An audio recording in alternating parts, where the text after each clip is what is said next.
Hi friends, welcome to Jothima family Tamil. என்னங்க எல்லாரும் நல்லா இருக்கீங்களா? நாங்கள் ரொம்பவே நல்லா இருக்கோம்.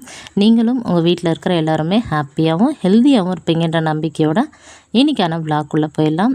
இன்றைக்கான விளாக் ரொம்பவே இன்ட்ரெஸ்டிங்காக இருக்குங்க. ஒரு ரேண்டம் விளாக் தான், மார்னிங் ரொட்டீன் தான் உங்கள் கூட ஷேர் பண்ணியிருக்கேன். வீட்டில் கிச்சனில் எல்லா வேலையும் நான் தான் சிஸ்டர் செய்யணும், யாருமே எனக்கு ஹெல்ப் பண்ணவே மாட்டாங்க, எல்லா வேலையும் மேனேஜ் பண்ணி செய்கிறதுக்கு ரொம்பவே கஷ்டமாக இருக்குது அப்படின்னு சொல்லிட்டு நினைக்கிறவங்களுக்கு இந்த வீடியோ கண்டிப்பாக யூஸ்ஃபுல்லாக இருக்கும். எப்படி நம்ம பார்த்திங்கன்னா எல்லா வேலையும் நாமளே செஞ்சுக்கிறது, யாருமே ஹெல்ப்புக்கு இல்லாத பட்சத்தில். சில வீடுகளில் ஆள் இருந்தும் ஹெல்ப் பண்ண மாட்டாங்க, சில வீடுகளில் பார்த்திங்கன்னா யாரும் இல்லைன்னா கண்டிப்பாக வேறு வழியே இல்லை, நாம் தான் செஞ்சாகணும். நியூலி மேரிட் இருந்தாங்க அப்படின்னா அவங்களுக்கு பார்த்திங்கன்னா ஹெல்ப்புக்கு கண்டிப்பாக யாரும் இருக்க மாட்டாங்க. அவங்களே தான் டைம் மேனேஜ்மெண்ட் பண்ணி எல்லா வேலையும் குயிக்காக முடிக்கணும். அதுவும் ஒர்க்கிங் விமனாக இருக்காங்க அப்படின்னா கொஞ்சம் டைம் கரெக்டாக ஃபாலோ பண்ணோம் அப்படின்னா தான் நமக்கு டயத்துக்கு ஆஃபீஸ் போகிறதுக்கு ரொம்பவே ஈஸியாக இருக்கும். நம்ம சேனலில் நிறைய நாள் ஃபாலோ பண்ணுறவங்களுக்கு கண்டிப்பாக தெரிஞ்சிருக்கும், நான் ஒரு ஒர்க்கிங் விமன் அப்படின்னு சொல்லிட்டு. நான் எந்த மாதிரியான டிப்ஸ் எல்லாம் ஃபாலோ பண்ணுறேன் அப்படிங்கிறது தான் நான் உங்கள் கூட ஷேர் பண்ணியிருக்கேன். வாங்க வீடியோக்குள்ளே போகலாம். ரெகுலராக நமக்கு வேலை சீக்கிரம் ஆகணும் அப்படின்னா ஃபஸ்ட்டு ஃபாலோ பண்ண வேண்டிய டிப்பே பார்த்திங்கன்னா காலையில் சீக்கிரம் எந்திரிக்கணுங்க. காலையில் ஒரு 4:30 மணிக்கெல்லாம் எனக்கு அலாரமே வேணாம், நானே கண் முழிச்சிருவேன். 4:30 மணி இல்லை 4:45 கண்டிப்பாக எந்திரிச்சிருவேன். எந்திரிச்சிட்டு நமக்கான டைம் இல்லைங்களா, அந்த டைமில் நான் போயிட்டு ஃப்ரெஷ்ஷப் ஆகிட்டு வரதுக்கு எப்படியும் எனக்கு ஒரு 15 மினிட்ஸ் தான் ஆயிரும். அதுக்கப்புறம் அரிசியை ஊற போட்டுருவாங்க. வீட்டில் அரிசி ஊற போட்டுட்டு லைட்டெல்லாம் போட்டுட்டு அந்த எஃப்எம் ரேடியோ வச்சுருவேன். ஏன்னா எஃப்எம் ரேடியோ ஒரு 5 மணிக்கு போலேயே பார்த்திங்கன்னா சூரியன் எஃப்எம் தாங்க ரெகுலராக கேட்குறது. காலையிலே கந்த சஷ்டி கவசம், கந்தகுரு கவசம்னு சொல்லிட்டு எல்லா பாடல்களும் போடுவாங்க. வெள்ளிக்கிழமை செவ்வாய்க்கிழமைனா பார்த்திங்கன்னா அம்மன் பாட்டெல்லாம் போடுவாங்க. ரொம்பவே சூப்பராக இருக்கும். ரொம்ப சவுண்டு கம்மியாக தான் வச்சுருப்பேன். ஏன்னா அந்த டைமில் குழந்தைங்க தூங்கியிருப்பாங்க அப்படின்றதுனால. அவங்க ஒரு 5:30 6 எந்திரிச்சிருவாங்க. நான் கீழே போயிட்டு வாசலெல்லாம் பெருக்கிட்டு தண்ணியெல்லாம் தெளிச்சிட்டு நான் வர்றதுக்கு கிட்டத்தட்ட ஒரு 1 ஹவர் கிட்டேயே ஆயிருங்க. ஏன்னா 5 கீழே போனேன் அப்படின்னா கரெக்டாக 6 ஆகும் மேலே வர்றதுக்கு. அந்த 1 ஹவர் அரிசியும் நல்லா ஊறிடும். கீழேயும் எல்லா வேலையும் முடிச்சுட்டு மோட்டர் ஆன் பண்ணிவிட்டு நான் வந்துடுவேன். வந்த உடனே நமக்கு அந்த காப்பர் குடம் வச்சுருக்கேன் 2. அந்த காப்பர் குடத்தை நல்லா வாஷ் பண்ணிவிட்டு ஃப்ரெஷ் வாட்டர் ஃபுல்லாக பிடிச்சி வச்சுருவேன். ஏன்னா நாங்கள் பார்த்திங்கன்னா இந்த ஆர்ஓ வாட்டர்லாம் குடிச்சு பழக்கம் இல்லை. அதனால் எப்போவுமே செம்பு தவளையில் ஃப்ரெஷ்ஷாக தண்ணி பிடிச்சி வச்சு குடிக்கிறது தான் பார்த்திங்கன்னா ஃபாலோ பண்ணிகிட்ருக்கேன். எப்போவுமே நைட்டில் பண்ணிடுவேன். இன்றைக்கி பார்த்திங்கன்னா கொஞ்சம் லேட் ஆயிடுச்சு. அதனால் நைட்டு என்னால் அந்த பாத்திரத்தை கழுவ முடியல. மார்னிங் தான் அதை ஃபுல்லாக கழுவிட்டு நல்லா தண்ணி பிடிச்சி வச்சேன். இன்றைக்கி மார்னிங் பிரேக்ஃபாஸ்ட்டுக்கு என்ன செய்ய போகிறேன்னா கேழ்வரகு அடை தாங்க செய்ய போகிறேன். அதோட ஒரே ஒரு கிரேவி பண்ணிவிட்டு சாதம் செஞ்சிடணும். அதோட குழந்தைங்களுக்கு லெமன் ரைஸ் செய்யலாம் அப்படின்னு சொல்லிட்டு பார்த்துட்ருக்கேன். இது எதுவுமே நான் நைட்டெல்லாம் பிளான் பண்ணல, எல்லாமே காலையில் எந்திரிச்சு தான் எல்லாமே. ஃப்ரிட்ஜை திறந்தா எந்த வெஜிடபிள்ஸ் எல்லாம் போகிற மாதிரி இருக்குது. அதாவது நிறைய வாங்கி வைக்க மாட்டேன். சப்போஸ் இருந்ததுன்னா எது பார்த்திங்கன்னா உடனே செய்யணுமோ அந்த வெஜிடபிள்ஸ் வச்சு நான் பார்த்திங்கன்னா மார்னிங் பிரேக்ஃபாஸ்ட்டோ இல்லை பொரியல் இந்த மாதிரியெல்லாம் செய்கிறதுக்கு யூஸ் பண்ணிப்பேன். அப்படி இல்லை அப்படின்னா தினமுமே ஃப்ரெஷ்ஷாக மகா இருந்தார் அப்படின்னா அவர் இங்கேயே ஒரு பாட்டிக்கிட்ட வெஜிடபிள்ஸ் வாங்கிட்டு கொடுத்துருவாரு. நான் 6 மணிக்கு மேலே வரப்போ மாடிக்கு எனக்கு வெஜிடபிள்ஸ் ரெடியாக இருக்கும். உடனே பார்த்திங்கன்னா கவுண்டர் டாப்பை தொடச்சிட்டு சிங்கில் பாத்திரத்தை போட்டுட்டு கையோட கேஸ் ஸ்டவ் நல்லா தொடச்சிட்டு ட்ரை கிளாத் வச்சு நல்லா க்ளீன் பண்ணிவிடுவேங்க. க்ளீன் பண்ணிவிட்டு அதுக்கப்புறம் சமைக்க ஆரம்பிச்சிடுவேன்.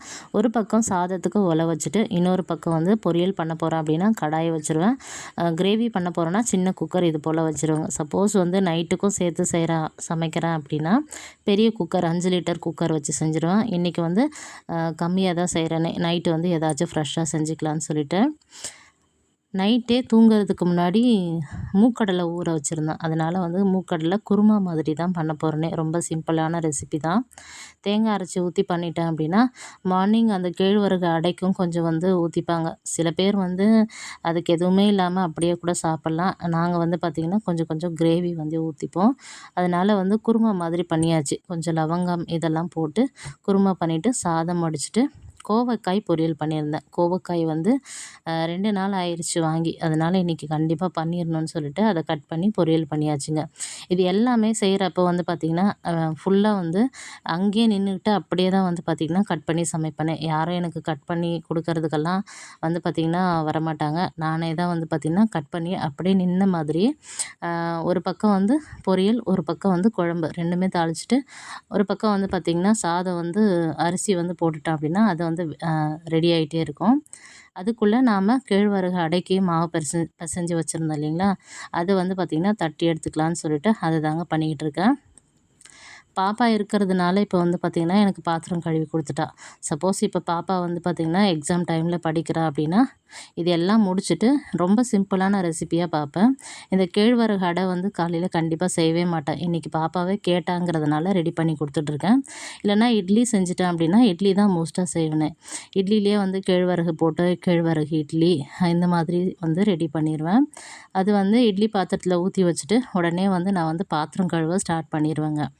பாத்திரம் கழுவுறதுக்குள்ளே இட்லி வந்து பார்த்திங்கன்னா இதாகிடும். இட்லி ரெடி ஆயிடுச்சு அப்படின்னா வந்து பார்த்திங்கன்னா மார்னிங் பிரேக்ஃபாஸ்ட் ரெடியான மாதிரி தான். அந்த மாதிரி தான் வந்து நான் வந்து டைம் மேனேஜ்மெண்ட் வந்து பண்ணுவேன். காலையிலேயே வந்து இந்த வேலையை முடிச்சுட்டேன் அப்படின்னா உடனே வந்து அப்படியே வந்து பெருக்கிடுவேன். பெருக்கிறப்பவே வந்து பார்த்திங்கன்னா துணியெல்லாம் இருந்தது அப்படின்னா அதை வந்து லாண்ட்ரியில் போட்டுருவேங்க. சப்போஸ் வந்து ரொம்ப அதிகமாக இருந்தது அப்படின்னா வேறு நாள் ஏதாவது வந்து பார்த்திங்கன்னா சாட்டர்டே சண்டேயில் வாஷ் பண்ணுவேன். அப்படி இல்லைனா ஒர்க்கிங் டேஸாக இருந்தது அப்படின்னா வீக்லி ட்வைஸ் வந்து போடுவேன். ஒன்று வந்து வெட்னஸ்டே, இன்னொரு நாள் வந்து பார்த்திங்கன்னா சாட்டர்டே. அந்த மாதிரி வந்து 2 நாளாக ஸ்கிப் பண்ணி போடுவேன். நான் சமைச்சிட்டு பாத்திரம் கழுவுறதுக்குள்ளவே எனக்கு வந்து ஃபுல்லாக வந்து துணியை வந்து போட்டுட்டேன் அப்படின்னா அது ஃபுல்லாக வந்து எனக்கு வந்து செமி ஆட்டோமேட்டிக் தாங்க. ஃபுல்லி ஆட்டோமேட்டிக் நான் வந்து யூஸ் பண்ணுறது கிடையாது. செமி ஆட்டோமேட்டிக்குங்கிறதுனால 10 நிமிஷத்துக்கு ஒரு முறை நானே போயிட்டு ஒவ்வொரு பேட்சாக வந்து ட்ரெஸ் எடுத்துகிட்டு திரும்பவும் வந்து ட்ரெஸ் போட்டுட்டு வரணும்.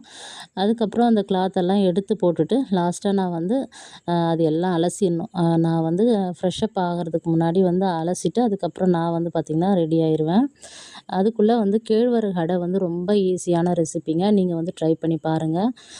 1 கப் கேழ்வரகு மாவு எடுக்கிறோம் அப்படின்னா அதுக்கு வந்து பார்த்திங்கன்னா நல்லா வந்து வெங்காயம் நிறைய வந்து யூஸ் பண்ணலாம். ரொம்பவே நல்லாயிருக்கும். நான் கொஞ்சம் குவான்டிட்டி அதிகமாக செய்கிறதுனால எனக்கு வந்து இந்த முறை கொஞ்சம் பர்ஃபெக்டாக வரல. ரொம்ப சாஃப்டாக வந்து வரல. ஓரளவுக்கு வந்து பார்த்திங்கன்னா பரவாயில்லங்கிற மாதிரி தான் வந்தது. இதுக்கு முன்னாடி ஒரு முறை ட்ரை பண்ணுறப்ப நல்லா சாஃப்டாக வந்தது. அப்போ வந்து குவான்டிட்டி ரொம்ப கம்மியாக ஒரே ஒரு 4 ரொட்டி தான் செஞ்சுருந்தேனே. இந்த முறை மாமியாருக்கு நானும் வந்து பார்த்திங்கன்னா மார்னிங் பிரேக்ஃபாஸ்ட் எல்லாருமே எடுத்துக்கலாம் அப்படிங்கிறதுனால அதிகமான குவான்டிட்டி செஞ்சனால கொஞ்சம் ஹார்டாக வந்திருந்தது. ஆனாலும் பரவாயில்ல, நல்லா தாங்க இருந்தது. ஒரு கைப்பிடி அளவு நான் வந்து பார்த்திங்கன்னா வெங்காயம், அதுக்கப்புறம் ஒரு கைப்பிடி அளவு கீரை இதெல்லாம் போட்டு கொஞ்சமாக வந்து காஞ்ச மிளகாய் வந்து கிள்ளி போட்டாச்சு. அதோட பூண்டு சின்னதாக பொடியாக நறுக்கி போட்டுக்கிட்டேன். தேவையான அளவு உப்பு போட்டு நல்லா வந்து இலகலாக பிசையணும்.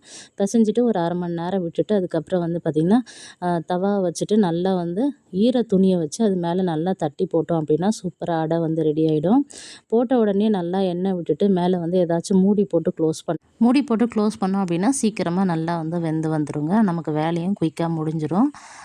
எல்லா வேலையும் முடிச்சுட்டேன். குழந்தைங்களும் ஸ்கூலுக்கு கிளம்பிட்டாங்க. அப்புக்குட்டி ஸ்கூலுக்கு கிளம்புறதுக்கு முன்னாடி எனக்கு பூஜை ரூமில் பூவெல்லாம் வச்சுட்டு விளக்கெல்லாம் சில டயத்தில் வந்து ஏற்றிட்டு தான் போவானே. இன்றைக்கி வந்து அவனே வந்து விளக்கெல்லாம் ஏற்றியாச்சு. அதுக்கப்புறம் என்னங்க நான் வந்து பார்த்திங்கன்னா ஊதுவத்தியெல்லாம் ஏற்றி வச்சுட்டு சாமிக்கு வந்து நெய்வேத்தியமாக கற்கண்டு தான். சமையல் வேலையெல்லாம் முடிஞ்சதுனால பாப்பா வந்து லாஸ்ட்டாக ஒரு முறை கிச்சன் வந்து நல்லா பெருக்கி க்ளீன் பண்ணி விட்டுட்டாங்க. எல்லா வேலையும் முடிச்சுட்டு வந்து பார்த்திங்கன்னா பாப்பாவே இன்றைக்கி லஞ்ச் பாக்ஸ் வந்து பேக் பண்ணி கொடுத்துட்டாங்க. சப்போஸ் அவங்க வந்து எனக்கு முன்னாடி கிளம்புறாங்க அப்படின்னா அது எல்லாத்தையும் நானே பேக் பண்ணி எடுத்துப்பேன். இந்த மாதிரி தாங்க என்னோடய டெய்லி ரொட்டீன் இருக்கும். டைம் மேனேஜ்மெண்ட்டும் இந்த மாதிரி தான் ஃபாலோ பண்ணுறேன். தேங்க்ஸ் ஃபார் வாட்சிங். அடுத்த வீடியோவில் பார்க்கலாம்.